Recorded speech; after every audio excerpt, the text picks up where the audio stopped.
Author Darrell James, what a pleasure to have you here. Thank you so much for giving us the time. Thank you, Richard.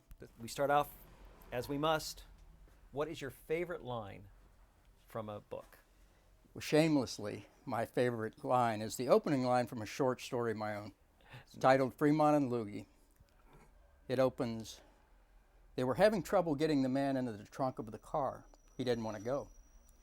That line, I love it because of its simplicity, number one. It also provokes questions in a reader. As a reader, it opens up one line, asks you, who are they? Mm-hmm. Who is the man going into the trunk? Why is he going into the trunk? What led him to this point in his life, and how's the outcome going to come about? So it's a quick, short burst of energy, I think, that sets a story off very quickly. Now, you came into writing a little later. Well, I started out life as an engineer. Found out very quickly that I didn't like engineering. I didn't like what it did. I moved into sales all those years just because it got me out and in front of people. But I think throughout my life, I've tried numerous different artistic endeavors. I was a musician for a while in a band. I did community theater for a number of years. And then one day it suddenly dawned on me, wouldn't it be great? I mean, wouldn't it be fantastic to be the guy that writes these novels instead of just reading them? And so I declared to the world I was going to become a fiction writer. And so I think it was Elmore Leonard, however, that inspired me to write crime. I started reading his novels, and when I read the first one, I think the first book I read of his was Pronto. And I was hooked from that moment forward. I've read all 45 of the novels he's written. I've read at least once, and most of them 3 and 4 and 5 times. The real truth is, I write first and foremost to thrill me. I want to tell myself the best, most thrilling story I can write. And putting a female into dangerous circumstances, maybe it's the male protector in me, you know, I want to put her into dangerous circumstances and then get her out of them, save her from those circumstances. And it's kind of one thing if you put Lee Child's Jack Reacher down a dark alley, but it's a whole other thing if you put a young, pretty-looking lady down a dark alley at night. And so I thrill to the idea of putting her in dangerous circumstances and then saving her skin. Well, speaking of dangerous circumstances, what kind of dangerous circumstances are you going to put us in with what you're doing for Stark Raving? Well, I'm looking at a series of novellas that involve a character that I've actually written 2 short stories in the past. The first was titled Mother House. The one later was titled Only a Blind Man.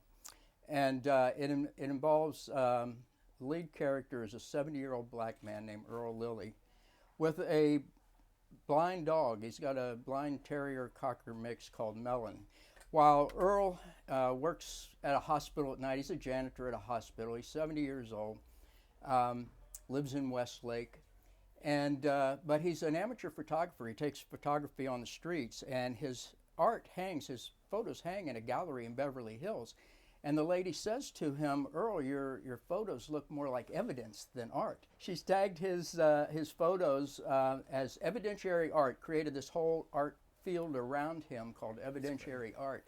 And so he takes the photos of the real raw stuff that's happening in the streets of LA. He lives at the quadrant where 4 gang territories actually intersect at a single point. And so there's a lot happening on the streets, and Earl lives in the streets, lives on the streets, and takes photos of the real underbelly of Los Angeles, and particularly the area of Westlake. And his photos sometimes get him into trouble. Other times his photography gets him out of trouble. And so he and his blind dog have these adventures into the streets of LA and into the crime world of LA. I really wanted to do something more with that character, and this Stark Raving gave me the opportunity to do so. Excellent. So we're going to put you on that island that has been talked about many times. That island where you have plenty of food, plenty of water, shelter, everything's good, but you only have 3 books.